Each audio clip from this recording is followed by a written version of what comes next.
আসসালামু আলাইকুম ভিউয়ার্স, আশা করি সবাই ভালো আছেন। আমি আল্লাহর রহমতে অনেক ভালো আছি। আচ্ছা, আজকে আমরা HTML এর পার্ট 8 নিয়ে আলোচনা করব। তো চলুন শুরু করি। পার্ট 8-এ যাই, অ্যান্ড এর ভিতরে আমি অলরেডি আগের ফাইলটা কপি করে রেখে দিয়েছি। আচ্ছা, আমরা এটাকে মিনিমাইজ করছি অ্যান্ড ভিএস করে যাচ্ছি। এটা আগের ফাইলটা। তো আমরা কী করব, প্রথমে ফাইলে ক্লিক করব, দেন ওপেন ফোল্ডারে ক্লিক করব, দেন পার্ট 8-এ ক্লিক করব অ্যান্ড সিলেক্ট করে দিব।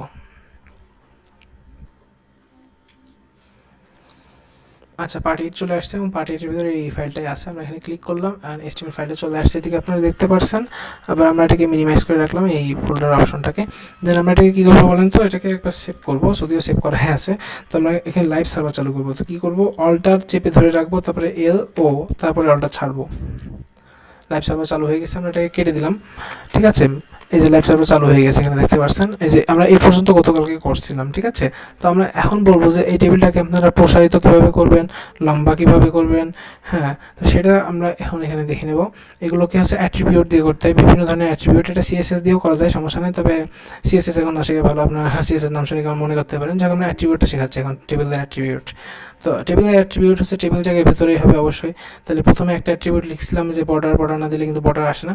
দেন অ্যাট্রিবিউট দ্বিতীয়, আচ্ছা একাধিক অ্যাট্রিবিউট হলে কী করতে হয়, যে একটা অ্যাট্রিবিউট লেখার পরে স্পেস দিবেন, আবার একটা অ্যাট্রিবিউট লিখবেন। তো আমরা এখানে উইডথ মানে কি, দৈর্ঘ্য, WIDTH বানানটা দেখেন কিন্তু।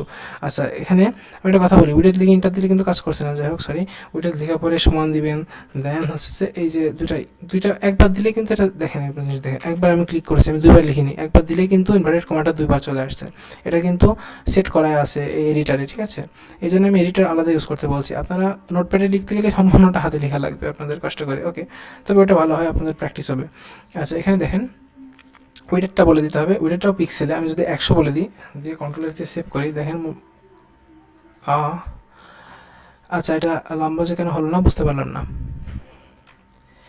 WIDTH কি তো আছে, আমরা 500 বলে দিয়ে দেখি তো, অনেক মিনিট। হ্যাঁ, এবার ঠিক আছে। 100 আসলে বেশি ছোটো। দেখেন উইডথটা কী করে, লম্বা করে দেয়। লম্বা মানে দৈর্ঘ্য বরাবর লম্বা করে। এটা 100 দিয়েছিলাম, আসলে 100টাই হচ্ছে ডিফল্ট মেবি, এই জন্য কোনো পরিবর্তন হয়নি। আমি সেজন্য খারাপ মানে উল্টাপাল্টা হয়ে গেছে আমার কাছে। যাই হোক, আমি 600 দিলাম। ঠিক আছে, দিয়ে কন্ট্রোল দিয়ে সেভ করলাম। দেখেন এটা কিন্তু লম্বা হয়ে গেছে, দেখতে পাচ্ছেন টেবিলটা অনেক লম্বা হয়ে গেছে দৈর্ঘ্যে। যদি আপনি চান যে উচ্চতাও বাড়াতে চান, তাহলে এখানে কি বলতেন, তো এখানে এরপরে ফাঁকা দিবেন, দেন ইউজ করবেন হাইট, HEIGHT, হাইট দেওয়ার পরে সমান চিহ্ন দিবেন, তারপর ইনভার্টেড কমা দিবেন, দেন বলে দিবেন যে হাইটটা কত, আমরা 200 দিলাম। হ্যাঁ, কন্ট্রোল এসে সেভ করি, দেখেন 200 হয়ে গেছে, অনেক বড় হয়ে গেছে কিন্তু, দেখতে পাচ্ছেন টেবিলটা অনেক বড় হয়ে গেছে। আমি যদি 500 দিই তাহলে কী হয়, দেখেন, ওরে বাবা, ভালো। যাই হোক, এখানে একটা জিনিস খেয়াল করছেন যে এই টেবিল ডাটা যেগুলো, সেগুলো কিন্তু একদম বাম সাইডে থাকছে, আর হেডিংগুলো একদম মাঝে থাকছে। জিনিসটা খেয়াল করছেন আশা করি। আচ্ছা, যাই হোক, আমরা এত উঁচু নিব না, আমরা 100 ইউজ করবো জায়গাটাতে।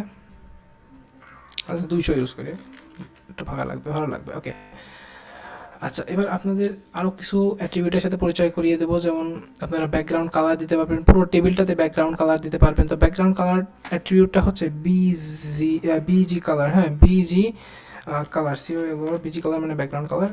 এখানে বিজি কালার মানে ব্যাকগ্রাউন্ড কালার। আবারও বলছে, বিজি কালার একটা অ্যাট্রিবিউট, এটা টেবিলের একটা অ্যাট্রিবিউট। আবার এই বিজি কালারটা কিন্তু বডিরও একটা অ্যাট্রিবিউট। এই বডিটাকে আমি পরে দেখাচ্ছি, এখানে দেখাইনি।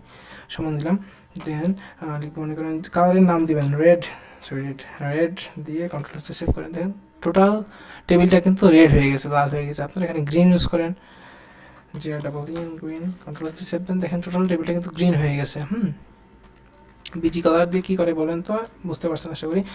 ওকে, বিজি কালার আমি ধরেন হোয়াইটে রাখলাম, কন্ট্রাস্টে সেভ করলাম। আরেকটা অ্যাট্রিবিউট আছে কালার অ্যাট্রিবিউট। হ্যাঁ, আবার একটা ফাঁকা দিলাম, কালার, COLOR, কালার অ্যাট্রিবিউট আছে। কালার অ্যাট্রিবিউটটা লেখার কালার চেঞ্জ করে। মনে করেন আমি যেমন রেড, তাহলে টোটাল লেখার কালারটা হলো না চেঞ্জ আছে। সরি, এটা মনে হয় এটাতে কাজ করে না। আমি CSS এর কথা বলে দিয়েছি জায়গাতে, I am so sorry for that. Okay, তো এখানে দেখি আমরা কালার অ্যাট্রিবিউট আসলে নাই, সরি, আমি আবার সরি বলতেছি। আচ্ছা, এখানে দেখেন আমি যে বৈশিষ্ট্যগুলো দিচ্ছি টেবিলের মধ্যে, তাহলে এটা সম্পূর্ণ টেবিলে কিন্তু এই বৈশিষ্ট্য আরোপ হচ্ছে, যে বিজি কালার সম্পূর্ণ টেবিলে আরোপ হচ্ছে। ঠিক আছে, এখানে কই আসলো, সরি, নিচে চলে আসছে। আচ্ছা, এখানে টেক্সট র্যাপস চালু করা নাই, চালু করতে হবে। আচ্ছা, টেক্সট র্যাপ করে নিয়েছি। আচ্ছা, এই কালারটা কিন্তু সম্পূর্ণ টেবিলে অ্যাপ্লাই হচ্ছে। ঠিক আছে, আমি যদি চাই যে স্পেসিফিকভাবে কোনো টেবিল নেম, অর্থাৎ মনে করেন এই নেমটার ব্যাকগ্রাউন্ড কালার দেবো, তা দিতে পারবো। মনে করেন আমি যে 12 রোল, এই 12 রোলটাকে ব্যাকগ্রাউন্ড কালার দেবো, তাও দিতে পারবো। তো কী করবো, যেটাতে কালার দিব সেইটাতে অ্যাট্রিবিউট দেবো। এখানে কী দেবো, বিজি কালার, বিজি, সবটা কিন্তু সবটার জন্য না। আচ্ছা এখানে আমি বলি অ্যাট্রিবিউট কীভাবে লিখতে হয় মনে আছে তো, বিজি কালার লেখার পরে সমান চিহ্ন দিয়ে ইনভার্টেড কমা। আপনারা সেটা না করে বিজি লিখলে দেখেন এখানে বিজি কালার দেখাচ্ছে, আপনারা এখানে ক্লিক করতে পারেন বা সরাসরি এন্টার দিতে পারেন। দেখেছেন অটোমেটিক্যালি কিন্তু আমার টোটাল লাইনটাই লিখে দিচ্ছে। আমি ধরেন এখানে দিলাম রেড, কন্ট্রোল দিয়ে সেভ করলাম, দেখেন 12টা কিন্তু লাল হয়ে গেছে, দেখছেন। আমি যদি চাই মনে করেন এটা এ মাইনাসটাকে রেড করবো, তাহলে কী দেবো, BG colour, BG CO LO R, যে আমি ইন্টার দিলাম অত ঝামেলা না করে, আবার রেড দিলাম, কন্ট্রোল দিয়ে সেভ করলাম, দেখেন এটাও রেড হয়ে গেছে। আপনারা ইচ্ছা করলে কোনো একটা শাড়িকেও কালার করতে পারবেন, সরাসরি শাড়ি, যে টিয়ার মানে শাড়ি না, তো আমরা টিয়ারে যে প্রথম টিয়ারে গেলাম, দিয়ে মনে করেন বিজি কালার দিব, বিজি সিও এলও আর, কালার বানানো কিন্তু সিও এলও আর, ঠিক আছে, সিও এল ও ইউ আর না, কিন্তু ওই কালারটা হচ্ছে যে ওই কালারটা এখানে কাজ করবে না, এখানে সিও এল ও আর দিতে হবে, জি আর ডাবল ইন গ্রিন। দেখেছেন টোটাল শাড়িটাই কিন্তু গ্রিন কালার হয়ে গেছে। তো আপনারা বিভিন্নভাবে দিয়ে দেখবেন কোনটা কীভাবে হয়। ওকে, আমরা আরেকটা অ্যাট্রিবিউট সম্পর্কে বলবো। আচ্ছা আমি বলছি যে এই বিজি কালারটা কিন্তু বডিরও অ্যাট্রিবিউট, তো আমরা বডিটাকে যাই, যে বডিটাকে প্রথম শুরুতে অ্যান্ড আমরা বিজি কালার লিখি, বিজি সিও এলও আর বিজি কালার দিয়ে ইন্টার দিলাম, দেন এখানে মনে করেন আমরা লিখলাম হচ্ছে যে ইয়েলো YELOW, হ্যাঁ, দিয়ে আমি কন্ট্রোল দিয়ে সেভ করলাম, দেখেন টোটাল পেজটা কিন্তু হলুদ হয়ে গেছে, আশা করি দেখতে পাচ্ছেন টোটাল পেজের কালার হলুদ হয়ে গেছে। তো আমরা এখানে হলুদ আর রাখতেছি না, বা থাক সমস্যা কি। আচ্ছা এখানে আরও কিছু বৈশিষ্ট্য আছে আর টেবিল অ্যাট্রিবিউটের, টেবিলের আরও কিছু অ্যাট্রিবিউট আছে। তো আমরা দেখাই যে টেবিলের আপনারা বলে দিতে পারবেন যে এক একটা সেল, এগুলো করতে সেল বলে, এক একটাকে সেল বলে না, এই সেলগুলোর মধ্যে ইয়ে কতটা হবে, মানে ফাঁকা কতটা হবে, ঠিক আছে, তাহলে সেটা কি সেল স্পেসিং, স্পেস মানে ফাঁকা, তাই না, তাহলে সেল ওই এই অ্যাট্রিবিউটটা কিন্তু আবার এই এর ভিতরে মারতে চান না, এই অ্যাট্রিবিউটটা শুধু টেবিলের ভিতরে হবে, এই সেলটা সেল স্পেসিং অ্যাট্রিবিউটটা শুধু টেবিলের ভিতরে হবে, এইগুলোর বাকি টিআর টিএসের ভিতরে কোনোটা হবে না। যাক আমরা এখানে সেল স্পেসিং লিখি, CLL হাইপেন দিবেন, সেল হাইপেন স্পেসিং, হ্যাঁ সেল দিয়ে হাইপেন দিবেন অবশ্যই ছোটো হাতের, SPACING, সেল স্পেসিং দিয়ে সমান চিহ্ন দিবেন।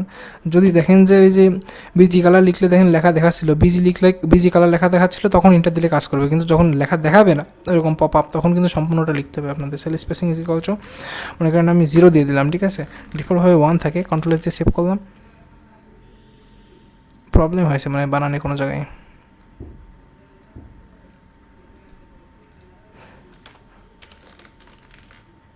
ওকে আমার মনে হয় কোনো একটা প্রবলেম হয়েছে সেল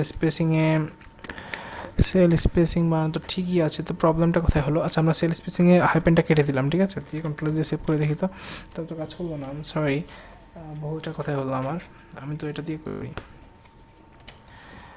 আমি আপনাদের ভুলটাকে ডিফাইন করে বলার চেষ্টা করছি একটু, ওকে একটু ওয়েট করেন প্লিজ।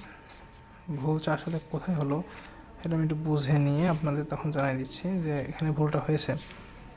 ওকে, তো আপনারা এখানে দেখতে পাচ্ছেন যে কালার কীভাবে করতে হবে এবং বডিতে কীভাবে কালার করতে হবে সেগুলো আশা রাখি বুঝতে পারছেন। এগুলো তো না বোঝার কিছু নেই, এবং আপনারা আপনাদের পছন্দ মতো যে কোনো কালার আপনারা এখানে ইউজ করেন, কোনো প্রবলেম হবে না তাতে। আমি বলতেছি আপনাদের যে এখানে আপনাদের যে কোনো কালার ইউজ করেন আপনার পছন্দ অনুযায়ী। আর কালার শুধু যে নাম লিখে দিলে হবে তাও না, কালার কোডও আছে, সেটা হচ্ছে 8 GB আছে, ঠিক আছে, কালার কোড। আবার হচ্ছে যে হেক্সাডেসিমেলেও কালার কোড আছে, তো সেগুলো সম্পর্কে আমরা পরে আলোচনা করব। তো এখানে আমি আগে বলি যে এখানে প্রবলেমটা কী হলো, যে হচ্ছে যে সেল স্পেসিং কেন কাজ করতেছে না সেই সম্পর্কে আমি একটু বলে নিই আপনাদের আগে। এখানে সেল স্পেসিং, সেল SPACING, সেলের সিটা বড় হাতে দিয়ে দিতে হবে। আমি এটা এই জায়গাতে মেবি ভুল করছি, সেজন্য হয়তো কাজ করছে না। সিটা বড় হাতে দিতে হবে, সি বড় হাতে দিতে হবে, হ্যাঁ ওকে, তাও কিন্তু কাজ করতেছে না। আমার প্রবলেমটা কোথায় আমার মাথায় আসতেছে না। 0 দিয়ে জায়গাতে সেল স্পেসিং 0, কন্ট্রোল সেভ, হ্যাঁ এবার কাজ করছে। সি বড় হাতের না দিলে কাজ করবে না, এটা কী ধরনের কথা দেখি তো, কন্ট্রোল সেভ, হ্যাঁ কাজ করতেছে। আমি বুঝতে পারিনি জিনিসটা, যে কালার দেওয়া আছে তো সেজন্য বুঝতে পারিনি। আমরা কালারগুলো কেটে দিই, 1 মিনিট, এগুলোকে আমরা ডিলিট করে দিলাম। আর ব্যাকগ্রাউন্ডটাও ইয়েলো রাখতেছি না, এটাকেও ডিলিট করে দিলাম, ঠিক আছে, কন্ট্রোল সেভ। এবার হ্যাঁ বর্ডারও বাদ চলে গেছে টেবিলের, এই কালারগুলো দ্বারা আগে ডিলিট করে দিয়ে নিই। এই ভিডিও লেকচারটা বেশি বড় হয়ে গেল, এখন টেবিলের টোটাল ইয়েটা আলোচনা করতে যে আসলে একটু বড় হয়ে গেল, টোটাল যদিও বলতেছি না। ওকে রেডটা কেটে দিই, কন্ট্রোল দিয়ে সেভ করলাম। ওকে, এখানে আমরা বর্ডার দিতে হবে, টেবিলের বর্ডার দিতে ভুলে গেছি তাই না, বর্ডার BOR BER বর্ডার আচ্ছা একটা জিনিস দেখাই, এই যে আমি যখন বর্ডার লিখছি তখন দেখেন কিন্তু এই যে এরকম পপ আপ মেসেজ আসছে, তখন কিন্তু ইন্টার দিলে কাজ করবে, তার আগে কিন্তু মানে পপ আপ মেসেজ যখনই আসছে তখনই ইন্টার দিলে কাজ করবে, তার আগে কিন্তু কাজ করবে না। তবে দেখি আমরা বর্ডারের ভিতরে 1 পিক্সেলের একটা বর্ডার নিলাম, 1 পিক্সেল বোঝা যাচ্ছে না, 2 পিক্সেলের বর্ডার নিলাম। আচ্ছা 2 পিক্সেলের বর্ডার নিলাম, ঠিক আছে। এখানে উইডেটটাও বলে দেওয়া দরকার ছিল, I am so sorry for that. উইডেট DTS উইডেটটা কাজ করে না এইভাবে, উইডেট সমান দিয়ে 600 পিক্স না লিখলে হবে পিক্স পার পিক্সেল, ঠিক আছে। দেখেন এখানে আমি যদি সেল স্পেসিং না দিই, কন্ট্রোল এক্স দিয়ে কেটে দিলাম, কন্ট্রোল এক্স দিয়ে সেল, দেখেন এটা তো স্পেসিংটা বেশি থাকছে। আমি যদি সরি কন্ট্রোল ভিতে পেস্ট হবে, সেল স্পেসিংটা রাখি, এখানে একটু ভুল হয়েছে, ভুলটা কোথায় হলো, মানে আমি কপি ভুল করে করছি, আই এম সো সরি। আমরা সেল স্পেসিংটা আবারও লিখি নতুন করে, সেল SPACING, আপনারা হাইপেন দেওয়ার কোনো দরকার নেই, আবার বড় হাতেরও দেওয়ার কোনো দরকার নেই। আমি সেল স্পেসিং 0 করে দিয়ে কন্ট্রোল দিয়ে সেভ করে দেখেন একটা লাইন হয়ে গেছে কিন্তু, ঠিক আছে। 2টা করে লাইন ছিল, একটা করে হয়ে গেছে। আমি যদি সেল স্পেসিং বাড়াই 10 দিয়ে দেখেন এই টেবিলের লাইনগুলোর মাঝখানে ফাঁকা সৃষ্টি হয়ে গেছে, ঠিক আছে। আপনার আরও কিছু বৈশিষ্ট্য আছে, যেমন সেল প্যাডিং বলার একটা বৈশিষ্ট্য আছে, আমরা সেল প্যাডিংটা একটু দেখাই দিব খালি। সেল প্যাডিং, ঠিক আছে, সেল প্যাডিং PADDI হচ্ছে যে NG প্যাডিং, ঠিক আছে, is equal to sell padding. আচ্ছা সেল প্যাডিংটা কি, এই যে নাসির নামের মাঝখানে, এই নাসির নামের সাথে এই যে দাগ মানে টেবিলের যে বর্ডার সেটা কিন্তু একদম ফাঁকা না, একদম লেগে আছে।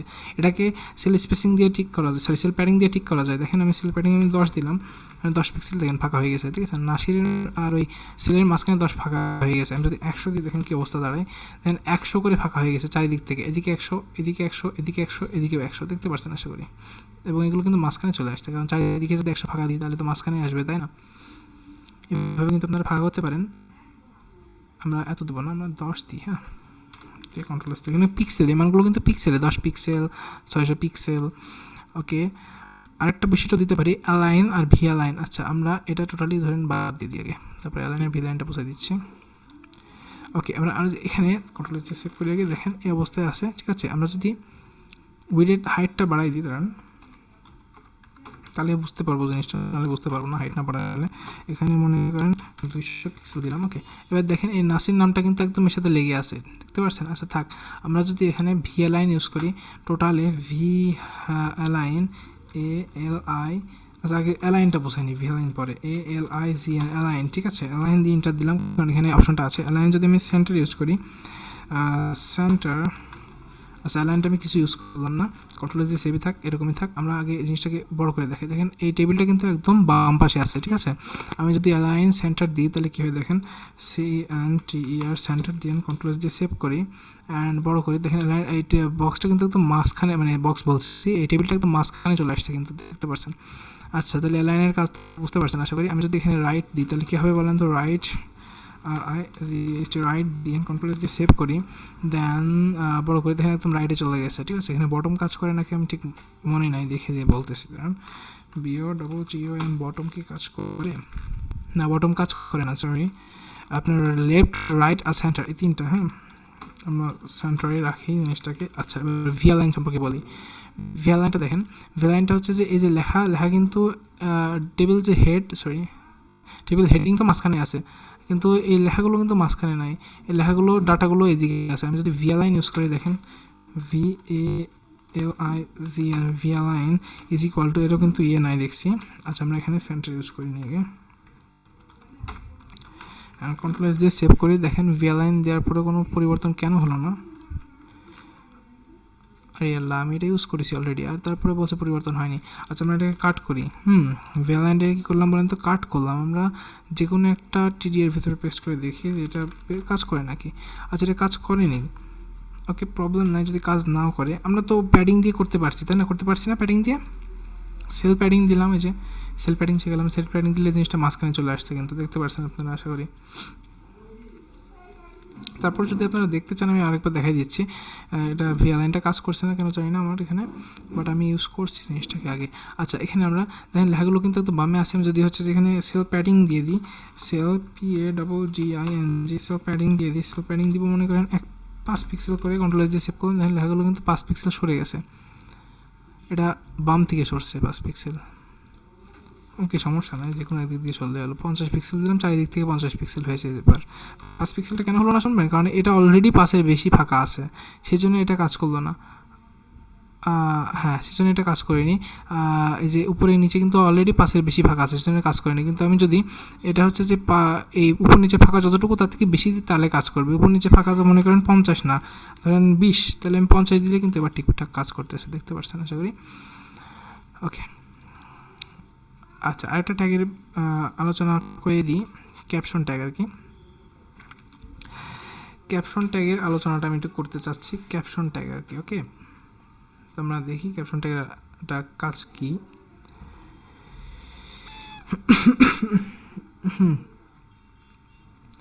তো এদিকে আসি আমরা, ক্যাপশন ট্যাগের যে কাজটা আর কি সেটা আমরা দেখে নিই। এই জায়গায় ক্যাপশন ট্যাগটা অবশ্যই টেবিল ট্যাগের পরেই ব্যবহার করতে হবে। ক্যাপশন এসে CAPTI1 ক্যাপশন হবে, আমি এম দিয়ে দিয়েছি, সরি, ক্যাপশন ট্যাগ, এটা একটা ট্যাগ। এর ভিতরে লিখবো আমি যা মাই টেবল, TABLE, মাই টেবল দিয়ে আমরা সেভ করি। দেখেন এর উপরে মাই টেবিল চলে আসছে, এই যে দেখতে পাচ্ছেন।